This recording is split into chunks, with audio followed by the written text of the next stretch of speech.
আল্লাহু আকবার। আবু জাহেল যা সিদ্ধান্ত নেয় আল্লাহ তাআলা রাসূলকে সেই মেসেজ কোরআনুল কারীমে আল্লাহ জানিয়ে দিয়েছেন জিবরিল আমিনের মাধ্যমে। চিৎকার করে আল্লাহু আকবার। ভাই আমার, আল্লাহর নবী জনাব মুহাম্মদুর নবী সাল্লাল্লাহু আলাইহি ওয়াসাল্লাম যখন আবু জাহেল, আবু লাহাব অথবা সাহেবারা রাসূল সাল্লাল্লাহু আলাইহি ওয়াসাল্লামের ব্যাপারে এরকমের সিদ্ধান্ত তারা নিতে লাগলো, আল্লাহ নবীকে আর মক্কায় তিনি রাখবেন না। আল্লাহ রাব্বুল আলামিন রাসূল সাল্লাল্লাহু আলাইহি ওয়াসাল্লামকে মক্কা থেকে মদিনায় হিজরত করার অর্ডার দিয়ে দিলেন। আল্লাহ রাব্বুল আলামিন রাসূল সাল্লাল্লাহু আলাইহি ওয়াসাল্লামকে যখন মদিনায় নিয়ে গেলেন, মদিনায় যাওয়ার পর আল্লাহ নবী মদিনায় গিয়েছেন, কিছু সাহাবায়ে কেরামরা মক্কায় অবস্থান করছেন, কিছু নব মুসলিম সাহাবায়ে কেরামরা কেবলমাত্র ঈমান এনেছে আল্লাহ নবীর উপরে। এই ঈমানদার ব্যক্তিগুলো আল্লাহ রাব্বুল আলামিন যখন রাসূলকে মদিনায় হিজরত করালেন, এই সমস্ত নব মুসলিমরা সাহাবায়ে কেরামরা তারা মদিনায় হিজরত করার জন্য কেউ নিয়ত করে, আবার যারা দুর্বল ঈমানের অধিকারী তারা তাদের ভিতরে অনেক রকমের চিন্তা চলে আসলো। তার মানে এমন চিন্তা আসলো, রাসূল যখন মদিনায় গেলেন তৎকালীন সময়ে মদিনায় একেবারে দুর্ভিক্ষ দেখা দিয়েছিল। এমন দুর্ভিক্ষ সাহাবায়ে কেরামদের মনের চিন্তা চেতনা হলো, যদি আমরা রাসূলের সঙ্গে হিজরত করি, রাসূলের কাছে হিজরত করি, মদিনায় যদি আমরা যাই তাহলে আমাদের দুর্ভিক্ষে আমরা অংশগ্রহণ করলাম, আমরা দুর্ভিক্ষে পড়ে গেলাম। একদিক থেকে কিছু সাহাবায়ে আজমাইন এই চিন্তা চেতনা করে তারা পিছনে থাকতে চেষ্টা করলো, মক্কায় কারা কেউ থাকতে চাইলো। আবার কোন কোন সাহাবীর চিন্তা চেতনা এরকমের হলো, তাদের চিন্তা হলো এখন তো ফসল কাটার মৌসুম চলে আসছে, যেমন আজকে দেখবেন আমাদের সমাজে ধান কাটার মৌসুম চলে আসছে।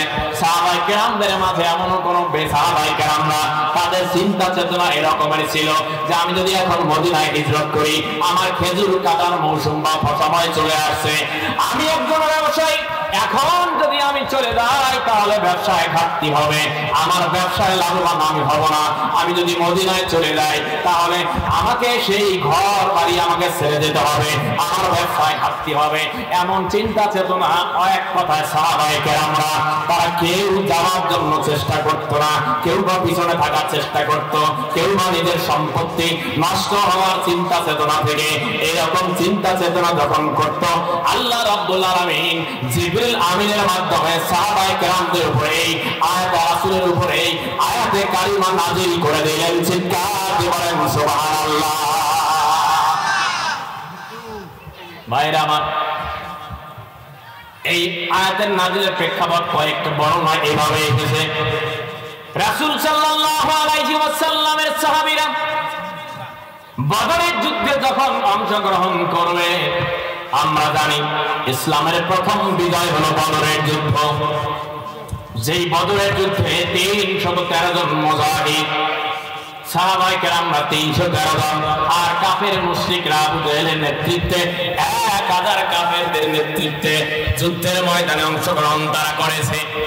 সাহাবায়ে কেরামরা তারা চিন্তায় পড়ে গেলেন যে আমরা সংখ্যায় একেবারে কম, সংখ্যায় একেবারে কম, 3 গুণেরও অধিক, তারা 313 জন কোথায়, আর 1000 কাফের সৈনিক। সাহাবায়ে কেরামরা চিন্তায় পড়ে গেলেন, মনটা তাদের দুর্বল হয়ে গেল। কিন্তু না না, কেন তাদের দুর্বল হবে? কারণ আল্লাহ রাব্বুল আলামিন যুদ্ধের ময়দানে সাহাবায়ে কেরামদেরকে রাসূল সাল্লাল্লাহু আলাইহি ওয়াসাল্লামের নেতৃত্বে অংশগ্রহণ করাচ্ছেন। তাদের মনোবল যতই দুর্বল হোক না কেন, তারা পরিষ্কার জানে যে আমাদের পক্ষে আল্লাহ রাব্বুল আলামিন সহায়তা করবেন। তারপরেও ওই বদরের যুদ্ধে আল্লাহ তাআলা কোরআনুল কারীমের এমন একখানা আয়াত, সূরাতুল আনফালের একখানা আয়াতে কারিমা নাযিল করে দিয়ে সাহাবায়ে কেরামদের মনোবলটাকে বৃদ্ধি করলেন।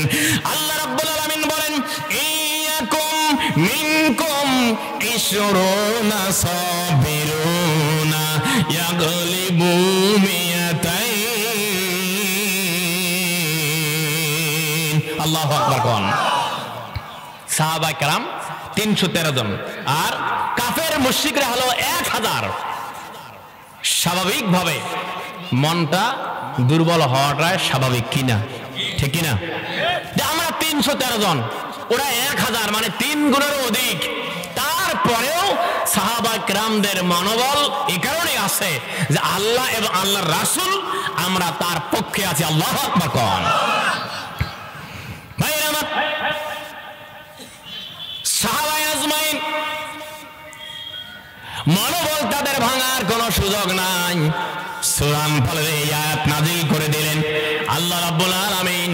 সাহাবায়ে কেরামদের একটি মেসেজ দিলেন, আমার সাহাবায়ে কেরামরা, ইয়াকুম মিনকুম 20 সাবিরুনা ইয়াগলিবু মিয়াতাইন, যদি ইমানদারেরা ধৈর্যের সহিত আগাতে পারে, সংখ্যায় যদি তারা 20 জন ইমানদার হতে পারে, 20 জন ইমানদার ধৈর্যের যদি পরিচয় দিতে পারে, আল্লাহ রাব্বুল আলামিন 200 কাফেরের বিরুদ্ধে জয়লাভ করায় দিবেন আমার আল্লাহ। চিৎকার দিয়ে বলেন সুবহানাল্লাহ।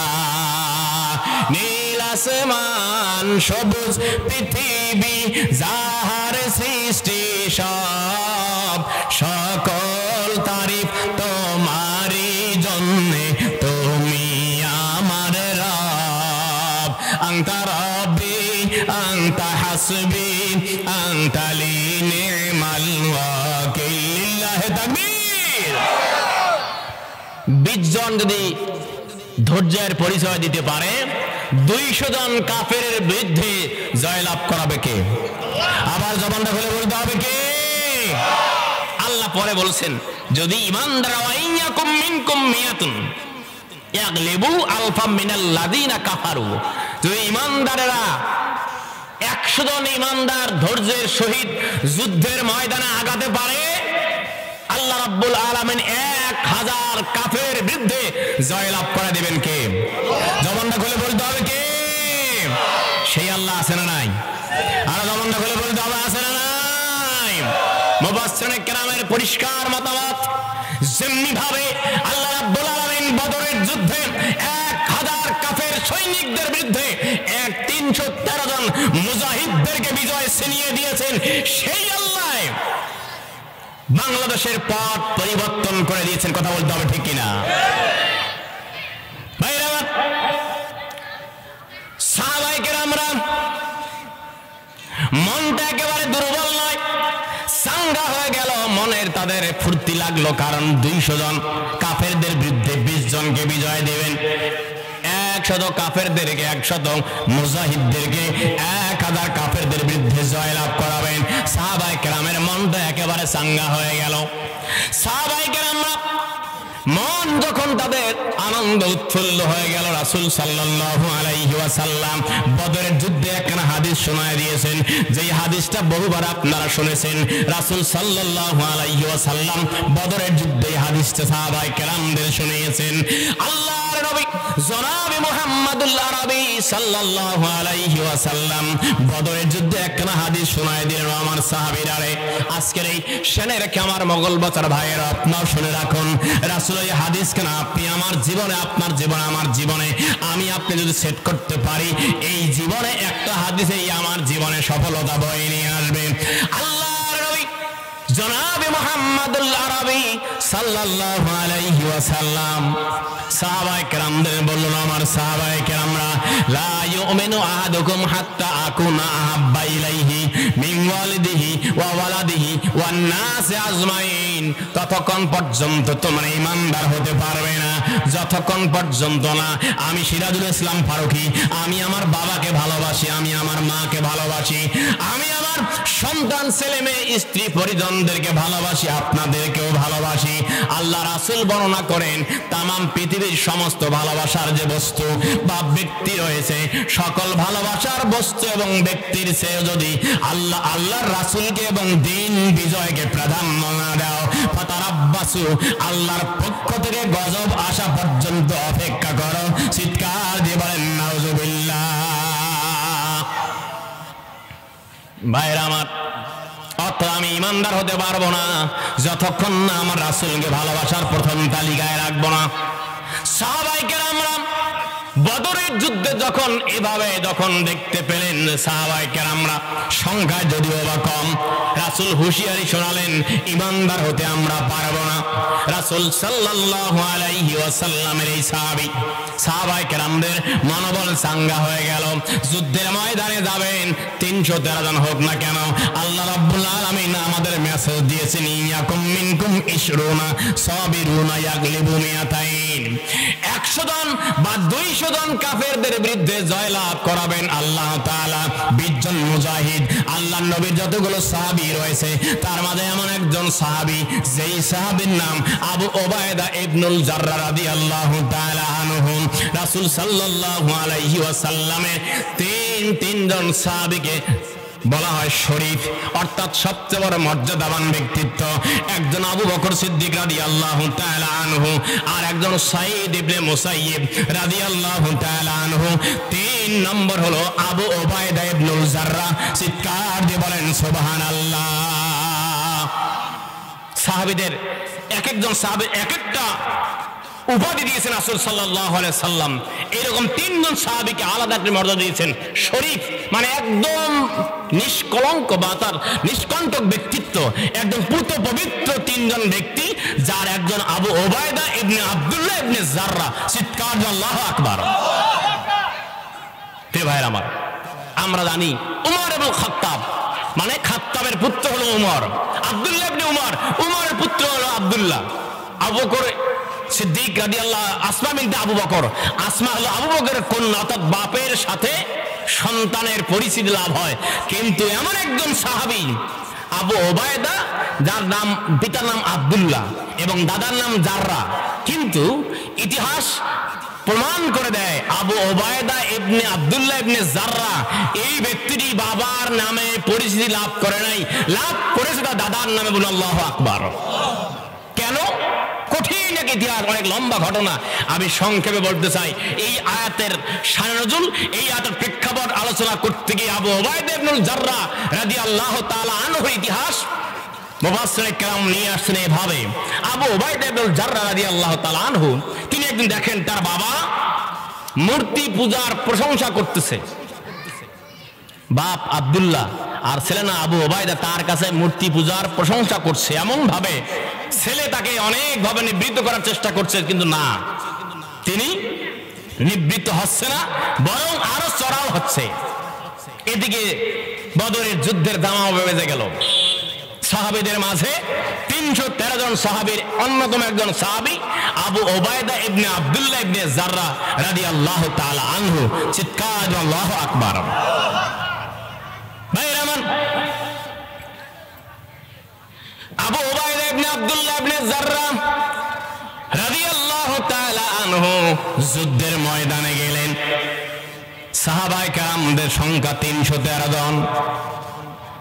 মনে রাখবেন, ইতিহাস প্রমাণ করে দেয় এমন একটা যুদ্ধ, বদরের যুদ্ধ এমন যুদ্ধ, যেই যুদ্ধ বাপের বিরুদ্ধে ছেলের যুদ্ধ, ভাইয়ের বিরুদ্ধে ভাইয়ের যুদ্ধ, চাচার বিরুদ্ধে ভাতিজার যুদ্ধ।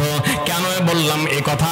আল্লাহর নবী একদিকে যুদ্ধের সেনাপতি, আবু জেহেল চাচা তিনি আর একদিকে সেনাপতি কাফেরদের। এমনি ভাবে আবু ওবায়দা ইবনুল জাররাহ রাদিয়াল্লাহু তাআলা আনহু, তিনি একজন সাহাবী, আল্লাহর নবীর পক্ষে তিনি যুদ্ধে অংশগ্রহণ করেছেন। অপর দিক থেকে তার বাবা আব্দুল্লাহ আবু জেহেলের দলে অংশগ্রহণ করেছে। এমন একটা যুদ্ধ, নিজেদের মাঝে নিজেদের যুদ্ধ, সেই বদরের যুদ্ধ।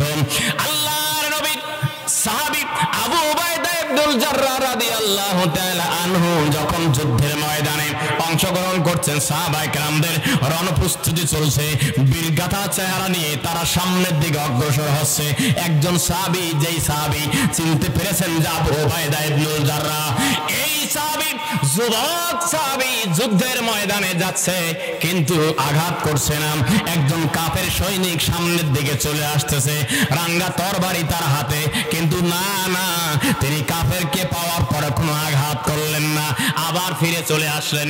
এবার দ্বিতীয়বার যখন লক্ষ্য করলেন যে এই যুবক সাহাবী আবার কাফেরদের দিকে অগ্রসর হচ্ছে, কিন্তু যখন এই সামনের দিকে যায় আর একজন ব্যক্তিকে দেখতে পেয়ে তিনি আঘাত করে না, হামলা করে না, কোনো রকমের অত্যাচার চালায় না, আবার ফিরে আসে।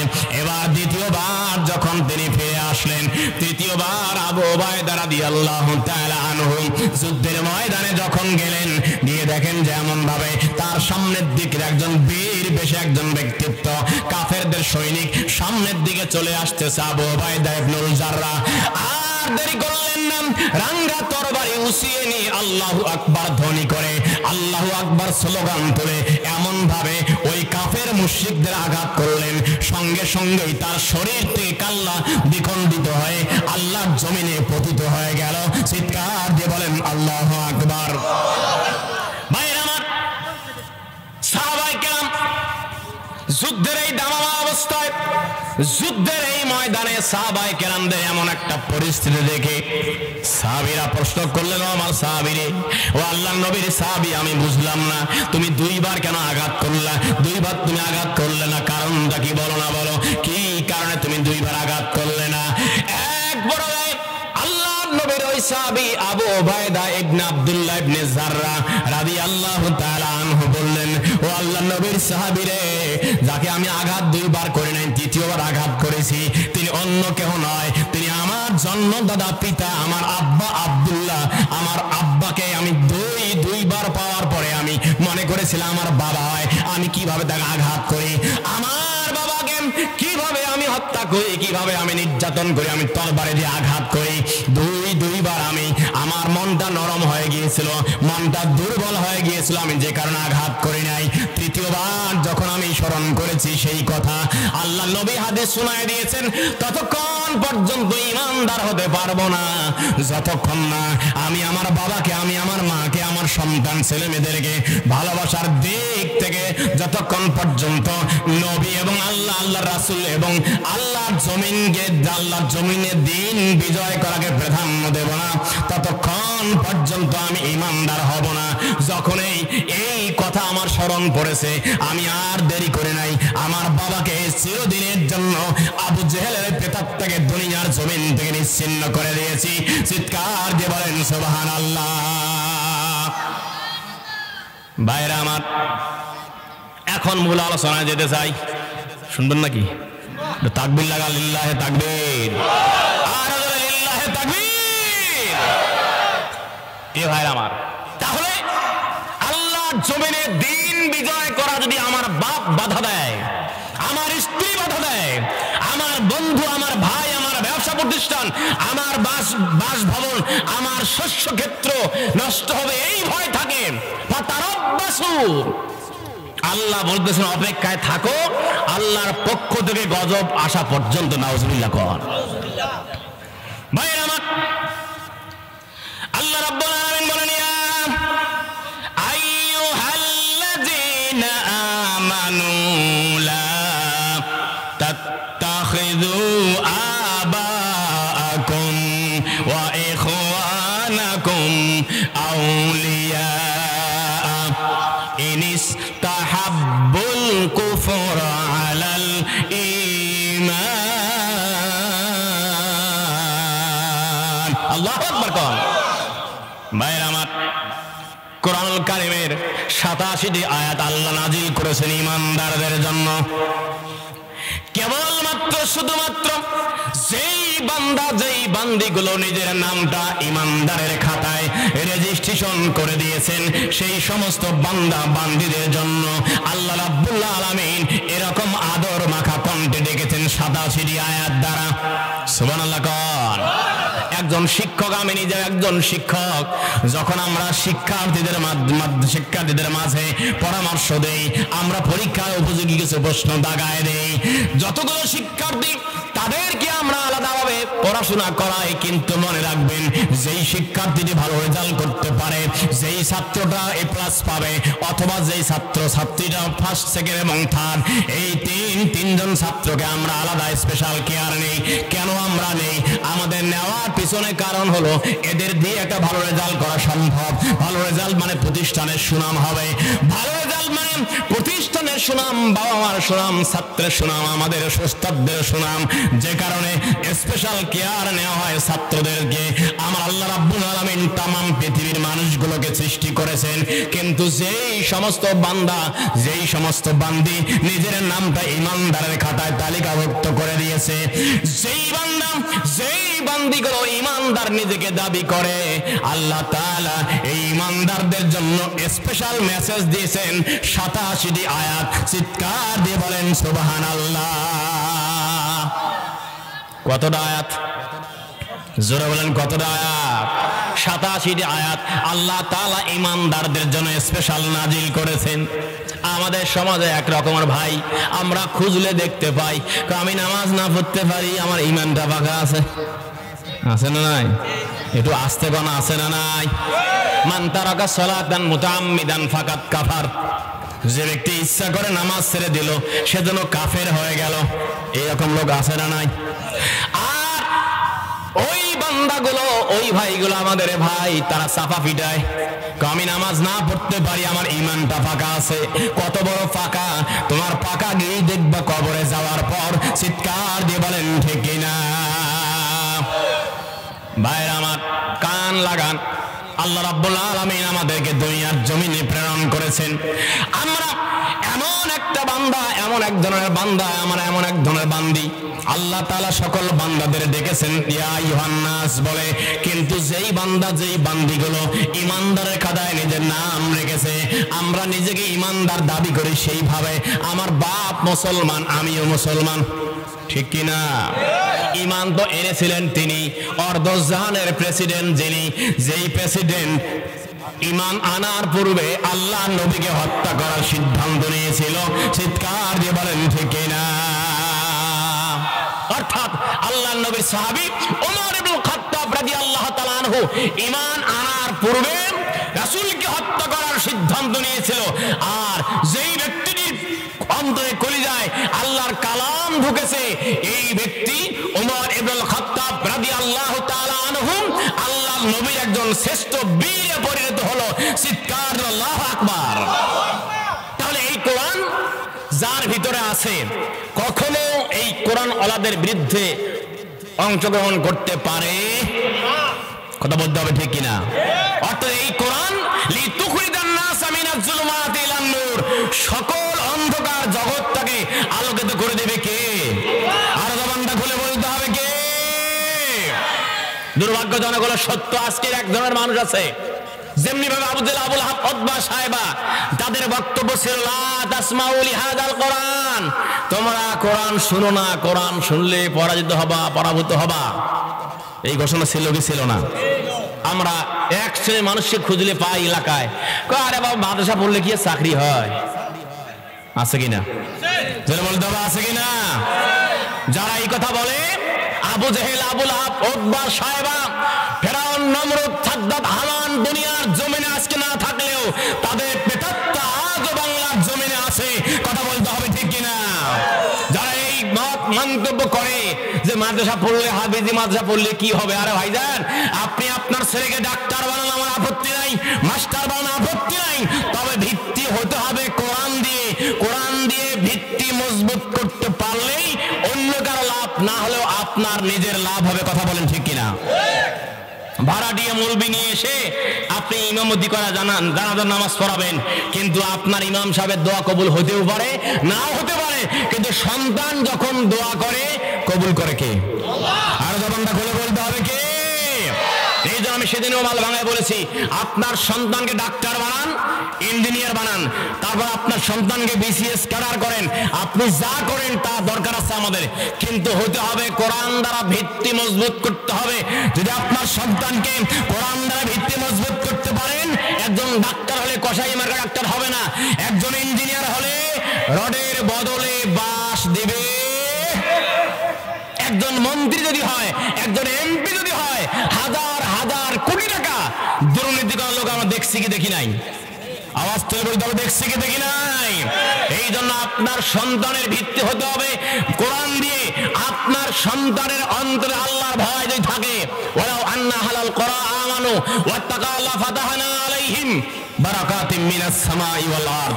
আসমান এবং জমিনের উন্নয়নের দরজা খুলে দেবে কে? আল্লাহ। আর জবানটা খুলে বলতে হবে কে? এই জন্য আপনার সন্তানকে কোরআন শিখাবেন, আপনার প্রয়োজন। আপনি বাবা, মহিলা বান্ডেল মা বোনদের আছেন, আপনার নিজের প্রয়োজনে আপনার সন্তান যখন দোয়া করবে অকর রব্বির হামহুমা কামা রব্বায়ানি সগীরা, এই দোয়া করলে আমি ইমাম সাহেব, আমি বক্তা সাহেব, আমি যেই হই না কেন আমার দোয়া কবুল হতেও পারে, নাও হতে পারে। সন্তান দোয়া করলে এই দোয়া কখনো ফিরায় দেয়? ভাইরা আমার, আল্লাহ রাব্বুল আলামিন ঈমানদারদের পরিচয় তুলে ধরেছেন সূরাতুল হুজুরাতের 14 নম্বর আয়াত।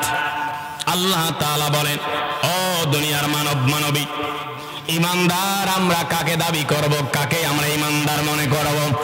ইন্নামাল মুমিনুনা আল্লাযীনা আমানু বিল্লাহি ওয়া রাসূলিহি সুম্মা লাম ইয়ারতাবু ওয়া জাহাদু বিআমওয়ালিহিম ওয়া আনফুসিহিম ফি সাবিলিল্লাহ। আল্লাহু আকবার। আমরা ঈমানদার কাকে বলবো? সূরা আনফালের 2 নম্বর আয়াতে ঈমানদারের পরিচয় দেওয়া আছে, কিন্তু সূরা হুজুরাতে আরো একটা ব্যতিক্রম পরিচয় দিয়েছে। ওই ব্যক্তিগুলোকে ঈমানদার হিসেবে আল্লাহ রাব্বুল আলামিন ধার্য করবেন, ধরে নেবেন। যেই বান্দা, যেই বান্দীদের এই কোয়ালিটি থাকবে, আল্লাহ রাব্বুল আলামিন বলেন, ইন্নামাল মুমিনুনা আল্লাযীনা আমানু বিল্লাহ। ওই ব্যক্তিগুলোকে ঈমানদার বলা হবে যেই ব্যক্তিগুলো ঈমান আনে কার উপরে? জবানটা খুলে বলতে হবে, কার উপরে? 1 নম্বর আল্লাহর উপরে ঈমান আনবে, এবং 2 নম্বর ওয়া রাসূলিহি, আল্লাহ রাসূলের উপরে ঈমান আনবে। আমরা যেই আয়াতটা বহুবার শুনেছি, কুল ইন কুনতুম তুহিব্বুনাল্লাহ ফাত্তাবিউনি ইউহিব্বুকুমুল্লাহ। আল্লাহ রাব্বুল আলামিন রাসূল সাল্লাল্লাহু আলাইহি ওয়াসাল্লামের মাধ্যমে জানায় দিলেন, ওগো নবীজি, যেই বান্দা, যেই বান্দীগুলো আমি আল্লাহকে ভালোবাসতে চাই, আল্লাহর সাথে ভালো হট কানেকশন, আল্লাহর সাথে ভালো নেটওয়ার্ক চালু রাখতে চাই, এই বান্দা, এই বান্দীগুলোর 1 নম্বর কাজ হবে ইত্তাবিউ, তারা যেন তোমার অনুগত হয়, তোমার আনুগত্য অনুসরণ করে। চিৎকার দিয়ে বলেন সুবহানাল্লাহ।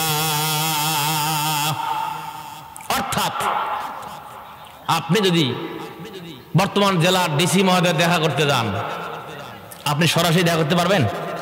নিশ্চয়ই কোনোটা লাইন দিয়ে যার সাথে ডিসির ভালো সম্পর্ক আছে আপনি তার সঙ্গে দেখা করবেন, তার সহযোগিতা নিয়ে, ঠিক কিনা?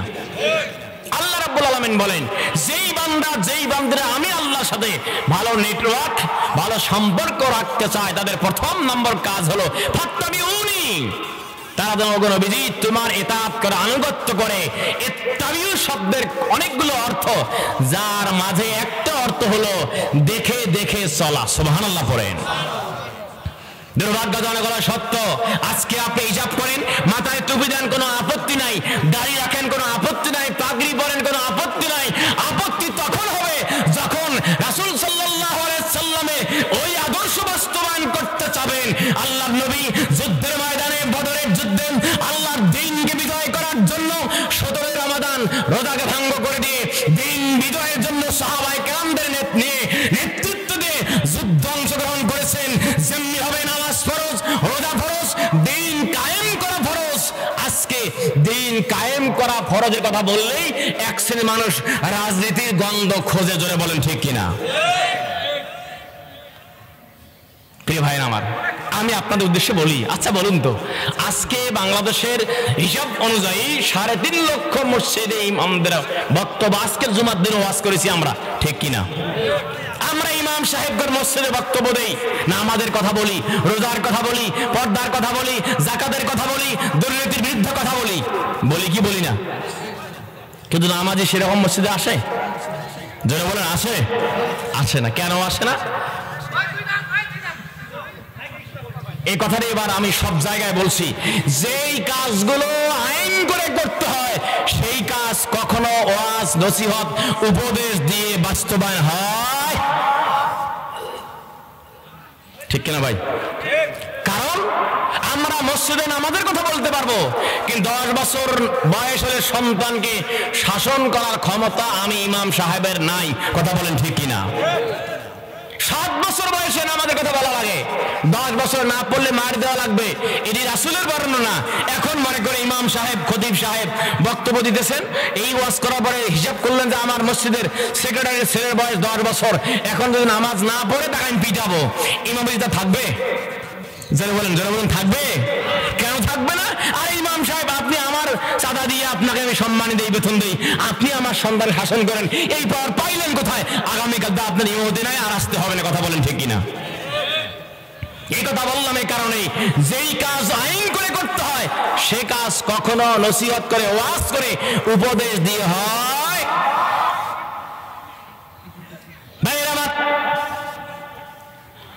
আল্লাহ রাব্বুল আলামিন ইমানদারের পরিচয় দিয়েছেন এভাবে, ইন্নামাল মুমিনুনা আল্লাযীনা আমানু বিল্লাহি ওয়া রাসূলিহি সুম্মা লাম ইয়ারতাবু ওয়া জাহাদু বিআমওয়ালিহিম ওয়া আনফুসিহিম ফি সাবিলিল্লাহ।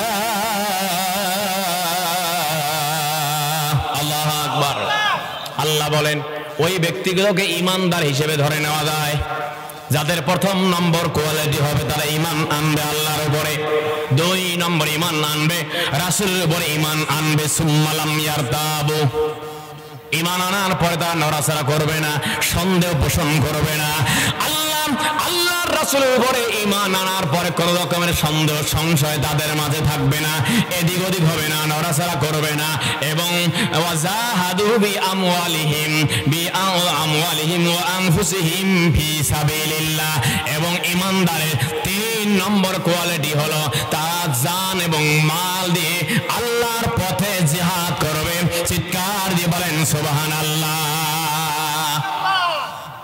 জিহাদ আমরা 15 বছর দেখেছি, জিহাদ কথা মানেই জিহাদকে জঙ্গিবাদের সঙ্গে গুলায় মিলে ফেলছিল। কথা বলেন ঠিক কিনা?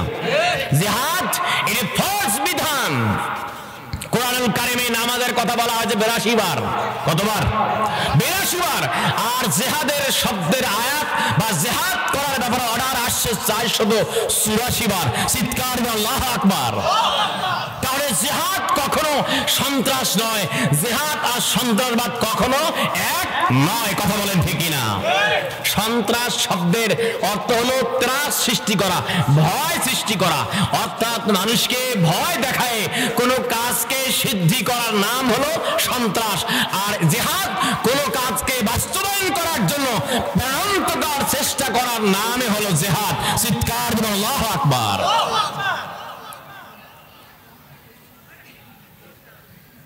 জিহাদ মানে 64টা জেলায় গুলি করে বোমা ফুটায় ইসলামী সমাজ কায়েম হবে, এটাকে জিহাদ বলা হয়।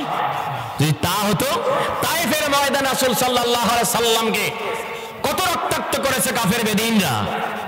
তায়েফবাসীকে উলটপালট করার অনুমতি চেয়েছিল রাসূলের কাছে। ইয়া নবী আল্লাহ, আপনি অনুমতি দেন।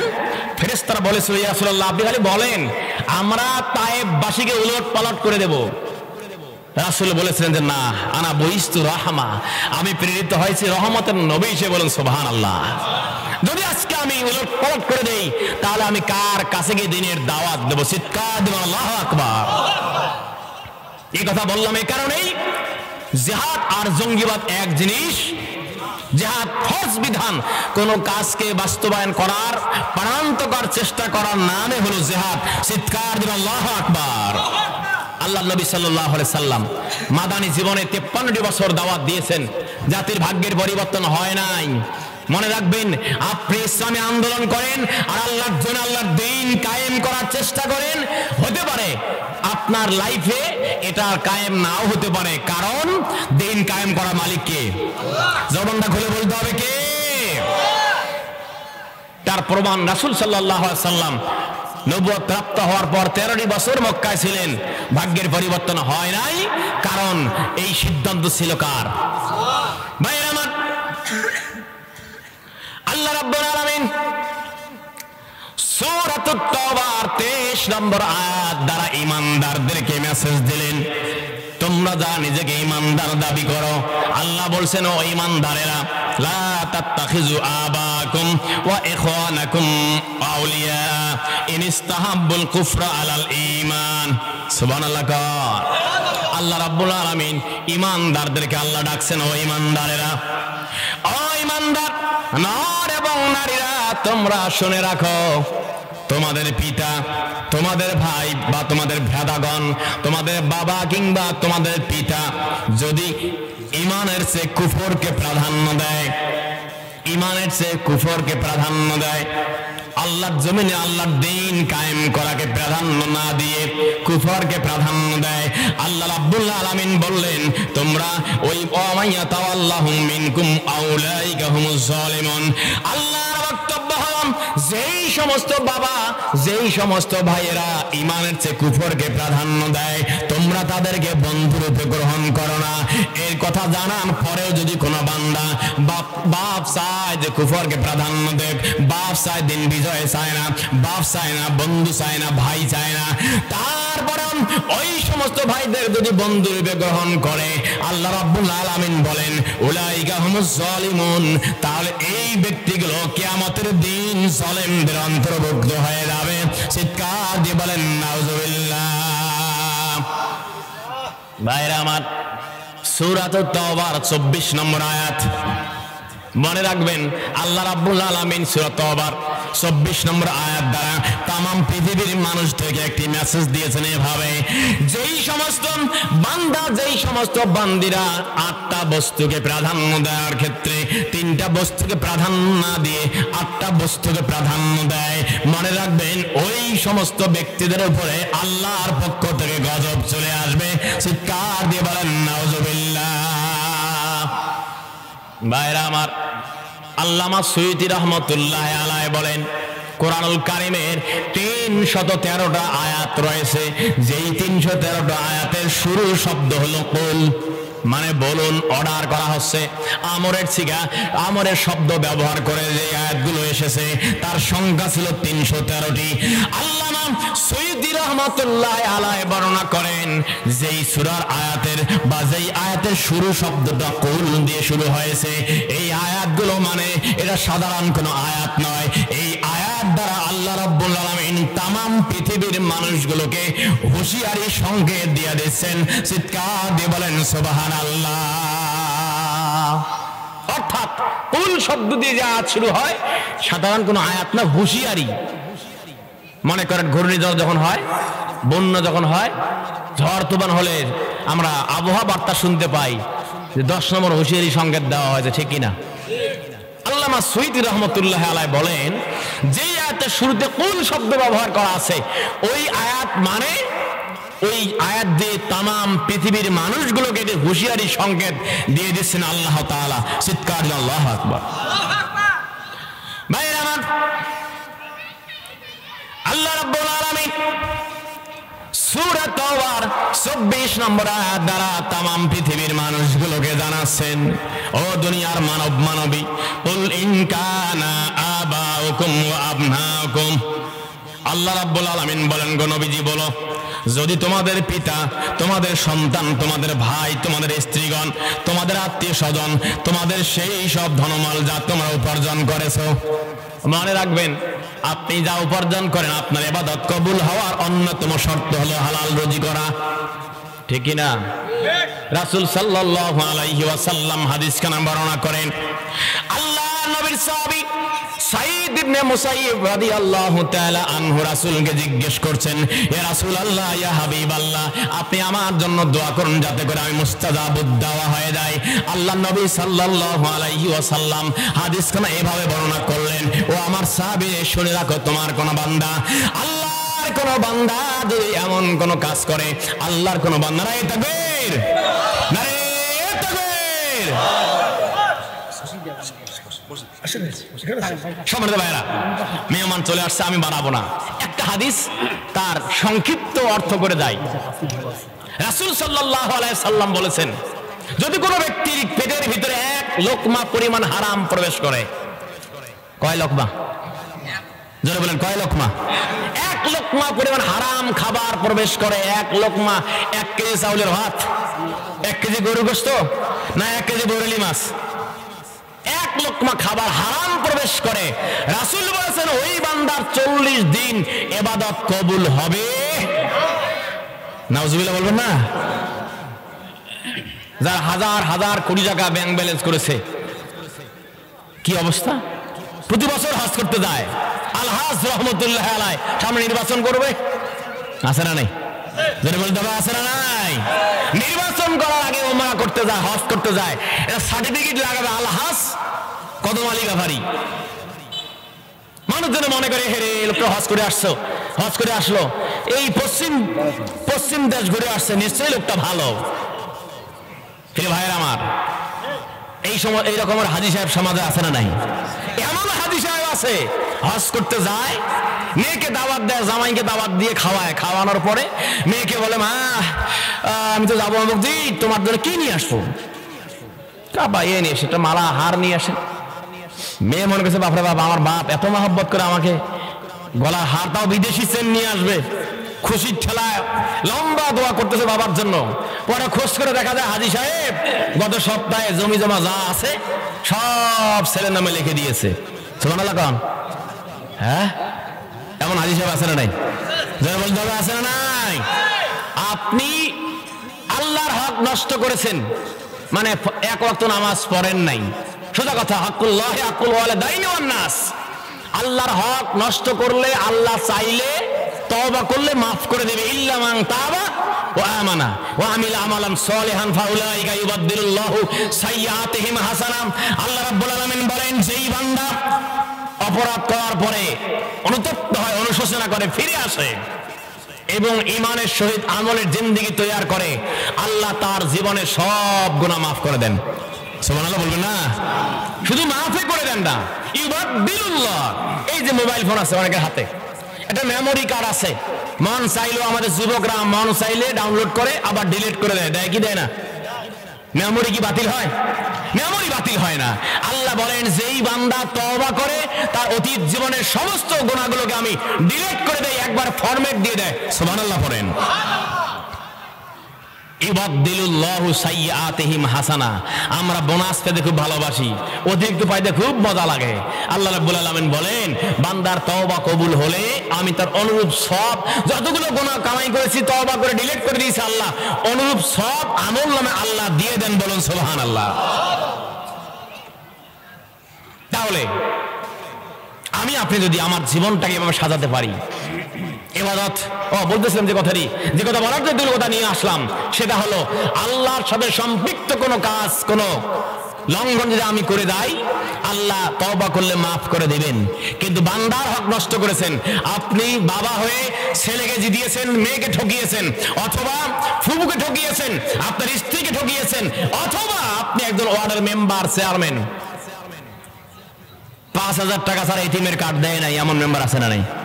একটু আসতে বলতে হবে, আছে না নাই? যে আপনি লুটপাট করে খান, অবৈধ সম্পত্তি খান, এটিএমের টাকা খান, রাস্তাঘাটের কালভার্ট পর্যন্ত খাইয়া ফেলে, এমন লোকও আমাদের সমাজে আছে। যদি আপনি এরকম বান্দার হক নষ্ট করেন, আপনি একজন অফিসের কর্মকর্তা, আপনার টেবিলে ফাইল ধরাছড়া করে না যতক্ষণ বাম হাতে বিনিময় হয় না, আছে না নাই? আপনি যতবার হজ করেন আপনার হজ আল্লাহর দরবারে কবুল হবে। বান্দার হক নষ্ট করলে বান্দা যতক্ষণ পর্যন্ত ক্ষমা করে দেয় নাই ততক্ষণ পর্যন্ত আল্লাহ আপনাকে মাফ করবে। এই জন্য আসুন আমরা নিজেকে তৈয়ার করি। যে আয়াত আমি তেলাওয়াত করতেছিলাম, 8টা বস্তু যেন এত ভালোবাসায় না পড়ে 3টা বস্তু কি আমরা ভুলে যাই, বেমালুম ভুলে যাই। যদি ভুলে যাই, ফাতারাব্বাসু, আল্লাহর পক্ষ থেকে গজব একেবারে খুব নিকটে। এই জন্য আসুন আল্লাহ রাব্বুল আলামিন আমাদের সকলকে ঈমানের সহিত আমলের জিন্দেগি তৈরি করার তৌফিক দান করুক। আমরা সকলে বলি আল্লাহুম্মা আমিন। ওয়া আখির দাওয়ানা আলহামদুলিল্লাহি রাব্বিল আলামিন। আসসালামু আলাইকুম ওয়া রাহমাতুল্লাহি তাআলা ওয়া বারাকাতুহু।